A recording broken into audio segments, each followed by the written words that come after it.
مونږ وایو ورګه چې په خپلو لاسو وګټي نو بیا به ورله واده وکړو. نو ته پلار پسه شوې چې هغه په خپلو لاسو ګټي او واده کوي، نو ته پلار یې بیا.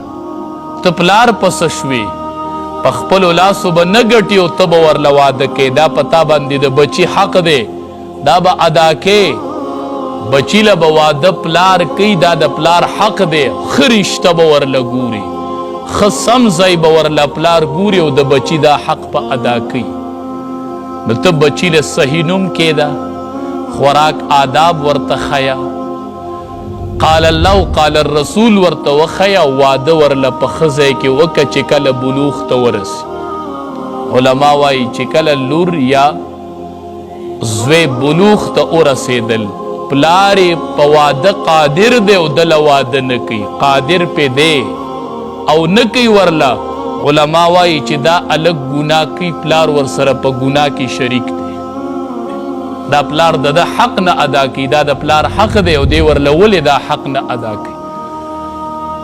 عمر فاروق رضی الله تعالی عنہ له یو پلار راغی، شکایت یې وکړو، وی د بچي نه مې نه یم خوشحاله. عمر فاروق رضی الله تعالی عنہ له بچی راوغوښته، وی صحیح ده. بچی ته وی بچیا ستا درې حق دي چې هغه دې پلار ادا کړي دي او که نه. وی ړومبی حق خو دا و چې ده به تا له نوم صحیح کېښود. وی څه نوم یې درله ایښی دی؟ هغه چې ورته نوم ووي نو د هغې نوم معنی یې وه ګنګوټه. وی یو حق خو یې درله ضایع کړی دی، ځکه چې بچي له نوم یخی دی ګنګوټه. نو چې ته ورله بکاڼ او توت او دا نومونه ورله کېدی، بیا تې سبا ګیله کوې چې دا زما بچی دی، زما خیال نه ساتي. تا ورله نوم ولې د صحابي نه کېښودو؟ نو د نوم معنی یې وه ګنګوټه. وی دویم حق د ده دا و چې ده ته به تا قال الله قال الرسول د روح غذا به دې ادا کړې وه. وی بچیا څه حال دی دی؟ وی چې د پوه شوی یم نو دا څاروي راته په مخه کړي چې دا سره وه. وی دویم حق دې م ضایع کړی دی. وی دریم حق دا و چې په ښه ځای کې به ورله رشته کوي. وی رشته یې درله په کم ځای کې کړې ده؟ وی وینځه یې راله په نکاح کړې ده. وی درې واړه حقونه دې ورله ضایع کړي. ته نن څنګه د بچي نه د حق مطالبه کوې؟ تا د بچي حق ادا کړی دی؟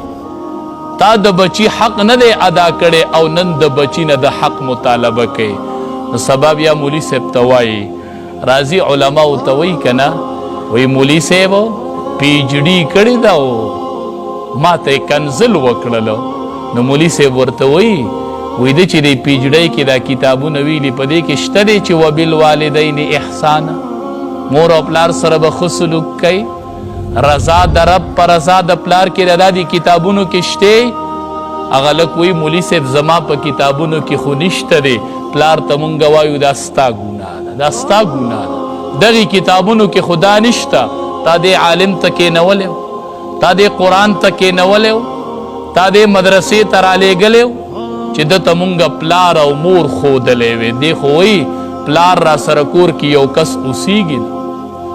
نو دا حقوق د الواد دي، دا مه ضایع کوئ. په دې به پلار په ورځ د محشر ذمهواري چې بچي ته دیني تربیت نه ورکړي.